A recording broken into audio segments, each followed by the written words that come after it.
Salut les amis, c'est Adrien, je suis très content de vous retrouver pour une nouvelle vidéo, cette fois sur ma chaîne YouTube. Alors comme certains d'entre vous le savent déjà, aujourd'hui la majorité de mon contenu sort sur TikTok, c'est du format court. Donc si vous voulez vraiment suivre le gros de mon contenu, c'est sur TikTok que ça se passe. On approche des 20 000 abonnés, je suis super content. Mais j'ai pas envie pour autant de délaisser cette chaîne YouTube, donc j'ai envie de vous parler un petit peu voyage. Donc vous avez vu le titre de cette vidéo, je vais vous parler de mes essentiels de voyage. Parce que l'air de rien sur les dernières années, j'ai commencé à pas mal bourlinguer tout seul, parfois avec des amis, etc. Et je me rends compte que j'ai quelques objets dont je ne peux plus me passer parce qu'ils me facilitent pas mal la vie. Alors souvent, ils répondent à des critères qui vont revenir à chaque fois. C'est libérer de l'espace, libérer du poids dans la valise. Ça, c'est très important pour moi. Et parfois, c'est juste des objets, on va dire, tech pour que je puisse travailler. Alors, un des objets essentiels, vous le voyez peut-être derrière moi, je crois qu'il est caché par le fauteuil, mais c'est mon ordinateur, évidemment, c'est mon outil de travail. Alors je compte en changer dans pas longtemps parce que celui que j'ai, il fait 17 pouces, il pèse un âne mort et il rentre pas en fait dans un sac à dos normal.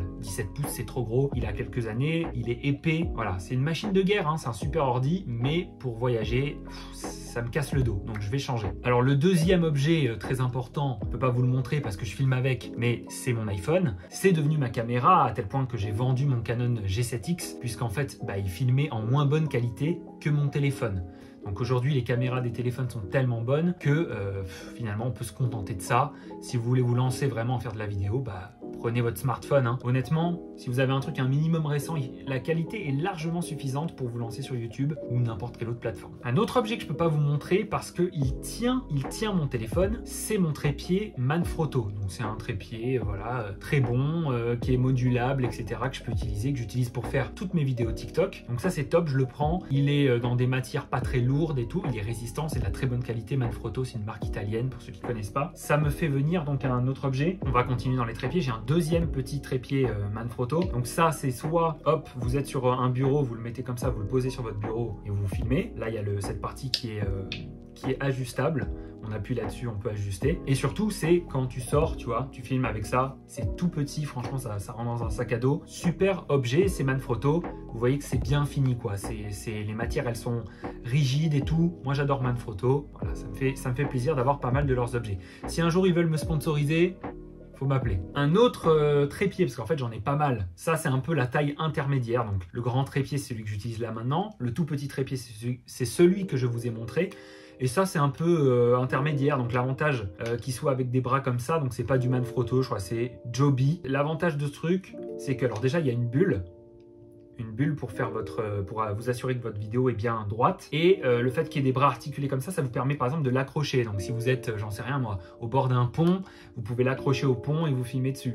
Donc ça s'accroche un peu à toutes les surfaces, vous pouvez l'utiliser comme vous voulez. Si vous êtes sur une surface qui est pas plate, vous pouvez facilement ajuster. Donc c'est pas mal, c'est pas celui que j'utilise le plus, mais c'est bien de l'avoir parce qu'on sait jamais quand est-ce qu'on va en avoir besoin. Puis pareil, c'est léger, c'est un peu plus gros, mais bon, ça va. On va continuer dans tout ce qui est tech, audiovisuel, puisque c'est quand même une grande partie de ce que je mets dans ma valise.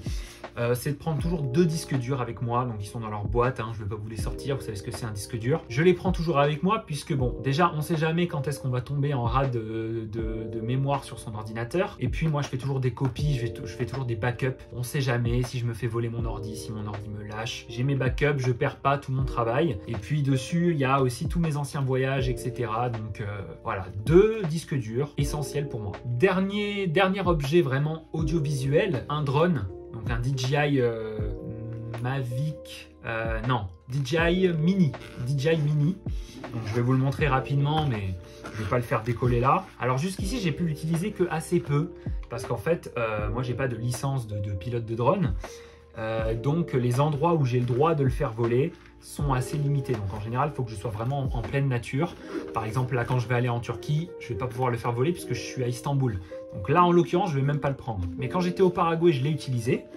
Si vous allez voir ma vidéo, je crois que c'était pourquoi s'expatrier au Paraguay en 2023, vous avez un plan au drone. Alors il y avait beaucoup de vent ce jour-là, donc il n'était pas très stable, mais c'est un super outil, ça filme dans une très bonne qualité. Vous mettez votre carte, mini carte SD dedans, et puis c'est parti. Super objet qui prend pas tant de place que ça reste quand même un petit peu une bonne petite boîte, mais honnêtement, moi j'en suis très content de ce drone. J'espère vous faire plus de plans avec. Le jour où je vais finir ce foutu documentaire sur la Norvège, vous verrez le plan au drone que j'ai pris à Bergen, qui était vraiment magnifique. Alors, un objet qui est plus divertissement, c'est tout simplement une petite enceinte JBL Bluetooth, tout simplement, bon, parce que le son est correct, et surtout, c'est minuscule. Donc voilà, quand je vais dans un appart, quand je sors, si jamais je voyage pour aller voir des potes, je peux diffuser de la musique, ça prend aucune place. Franchement, moi, maintenant, je le prends partout avec moi. C'est tellement petit, et franchement, le son, il est pas dégueu, hein, pour le prix, je crois que ça coûte 20 balles, un truc comme ça. Voilà, moi, j'aime bien JBL, j'aime bien Bose aussi, mais Bose, c'est d'autres catégories de prix. Donc JBL, franchement, pour cette petite base, je trouve ça super pour le voyage. En voyage, je prends également toujours un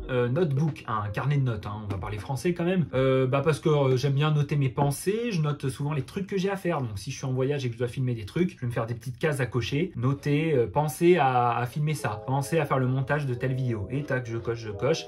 Des fois, j'écris juste des idées que j'ai, des fois, j'écris des textes, ça dépend, c'est un peu, voilà, un fourre-tout où je mets mes pensées. Très important, et je trouve que on sous-estime à quel point c'est important d'écrire et non pas de taper ses idées. Ça a été prouvé par plein d'études scientifiques qu'en fait ça rentre beaucoup mieux dans ta tête quand tu écris un truc sur du papier. Donc moi j'adore écrire sur du papier, voilà. Donc toujours un carnet de notes en voyage, très important. Autre objet très important en voyage, et là c'est vraiment pour une question de place, c'est une serviette microfibre en fait. Donc bon, je vais pas vous expliquer ce que c'est une serviette quand même. L'avantage de la microfibre, c'est qu'elle est très absorbante et que surtout, vous voyez, elle n'est pas épaisse. Je peux vraiment la plier comme ça. On peut même aller encore la plier, ça fait un petit rond comme ça. Dans la valise, c'est pas lourd, ça prend pas de place, ça sèche très vite. Donc franchement, en voyage, c'est bien. Voilà, même si dans l'hôtel où vous allez, il y a des serviettes, dans l'appartement où vous allez, vous avez la vôtre qui sèche plus vite, etc.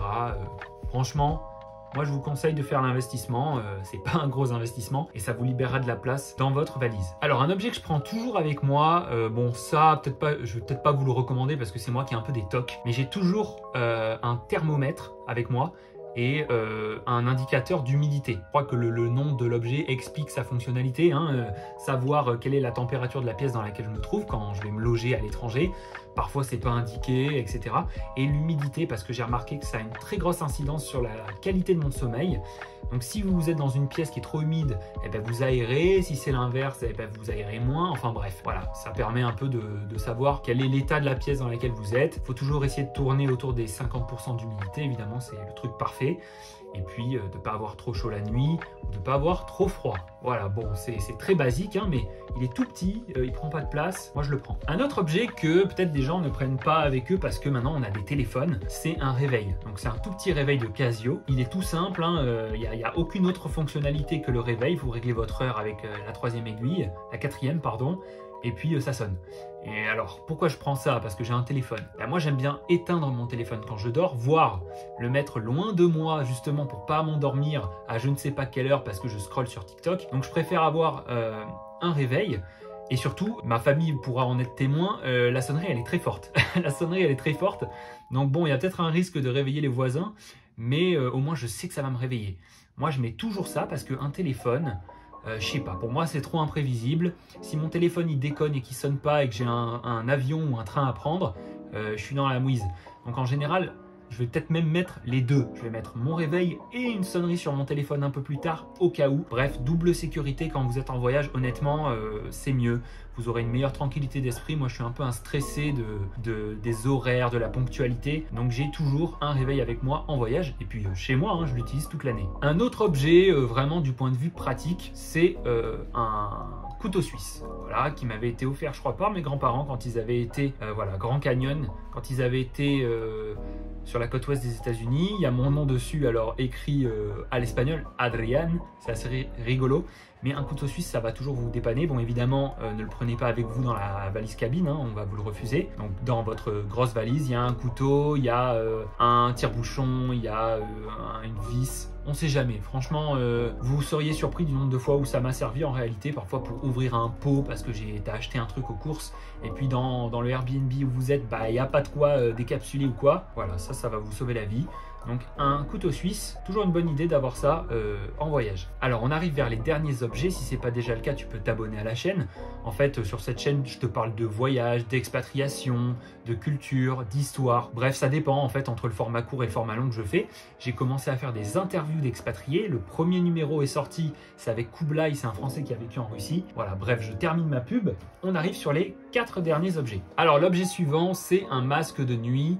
Alors je sais, peut-être vous allez me dire que oui, dans l'avion, selon la compagnie, on t'en passe un. Bon, moi, je préfère avoir le mien quand même, que je lave régulièrement, etc. Je sais qu'il me va, bref, j'ai le mien. Et puis surtout, je l'utilise pas que dans l'avion, hein, parce que parfois, vous allez aller dans un Airbnb, et puis les volets, ils ferment pas bien, ou il y a un truc comme ça, et vous allez être réveillé le matin par le soleil qui se lève. Franchement, moi, je trouve ça bien de dormir avec ça. Voilà, vous allez avoir un sommeil plus profond.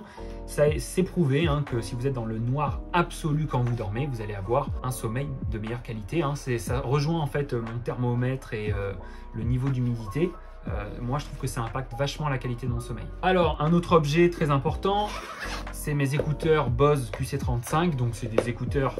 Enfin, c'est un casque, pardon, c'est un casque Bluetooth de très très bonne qualité. Alors je sais qu'il y a les nouvelles générations qui sont arrivées. Moi, j'ai jamais senti le besoin de faire l'upgrade, de passer au modèle d'après. C'était un investissement important, hein, ça coûte quasiment 300 balles quand il était sorti. Ce sont de très très bons casques Bose. Moi, j'aime beaucoup ce que fait Bose. Mais c'est un casque Bluetooth, mais je prends quand même toujours avec, je vais vous montrer, le petit fil pour l'écouter en jack en fait s'il y a besoin. Pourquoi? Alors déjà parce qu'on ne sait jamais, si jamais j'ai oublié de recharger le casque, je peux l'écouter comme ça d'une autre manière. J'ai le petit adaptateur pour l'iPhone, mais c'est aussi et surtout pour l'avion, parce que dans l'avion la plupart du temps vous n'avez pas la possibilité d'écouter en Bluetooth. Et si vous voulez vous brancher à l'écran que vous avez sur l'avion pour les longs courriers, vous le faites avec ça et le casque il fonctionne très bien. Un autre classique, c'est comment on appelle ça, un coussin de cou là pour bien dormir dans l'avion. C'est un achat que j'ai fait que récemment et trop tardivement d'ailleurs, parce que j'ai eu mon vol pour revenir du Paraguay, c'était 11 h jusqu'à Madrid et j'ai très mal dormi, j'étais très mal installé, j'étais comme ça tout le long comme ça. Et je suis arrivé en France avec une telle douleur au cervical que j'ai dû aller voir un kiné. Enfin bon, c'est une galère. Voilà, franchement, c'est pas un gros investissement. Encore une fois, ça prend pas beaucoup de place. Hein. Vous le boutonnez à votre sac à dos ou à votre valise cabine. Et puis c'est bon. Ça coûte 10 balles, 15 balles, 20 balles. Il y en a des plus chers, plus ergonomiques. Bon, moi, j'ai pris un truc tout simple. Et puis, pareil, ça va augmenter votre confort. Donc, franchement, un bon investissement. Alors, en fait, je suis en train de réaliser qu'il y a vraiment beaucoup d'objets. Alors, encore un objet, c'est une montre. Pareil, pourquoi prendre une montre alors qu'on a un téléphone? Si jamais on me vole mon téléphone, si jamais je suis en rate de batterie, j'ai envie de savoir quelle heure il est. Voilà, donc là, c'est une G-Shock. C'est ce qu'on appelle la Casio. C'est vraiment très bien parce que je peux changer le fuseau horaire automatiquement. En fait, il détecte la ville où je suis.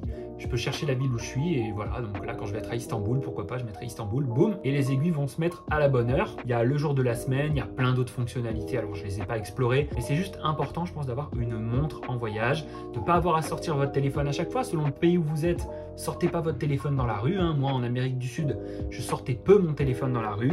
J'utilise ma montre, voilà. Et essayez aussi de ne pas mettre une Rolex, hein, soyez pas bête. Le but, c'est pas de se faire voler. Donc voilà, une G-Shock, c'est très bien parce que c'est résistant et tout. Donc prenez une montre quand vous voyagez. Bon, ça y est, en fait, j'avais mal calculé. On arrive dans les 2 derniers objets. Ça, c'est des bandes élastiques pour faire du sport, en fait, hein, tout simplement, pour un petit peu se dégourdir les jambes, les bras. Je sais que ça se voit que je suis pas sportif, mais c'est juste, voilà, pour rester un petit peu en forme. Si jamais vous êtes un petit peu enfermé pour X raisons ou quoi, au moins à la maison avec ça, vous avez différentes résistances et vous pouvez faire du curl, le biceps, différents exercices pour les jambes, etc. Ça prend 0 place, pareil, ça peut être pas mal de le mettre dans votre valise. Et le dernier objet, qui est peut-être celui qui m'a fait la plus grosse économie de place, j'avais un gros problème avec ça avant, c'est une liseuse. Alors oui, j'achète toujours des livres papier, mais je les prends plus avec moi en voyage, ça c'est fini.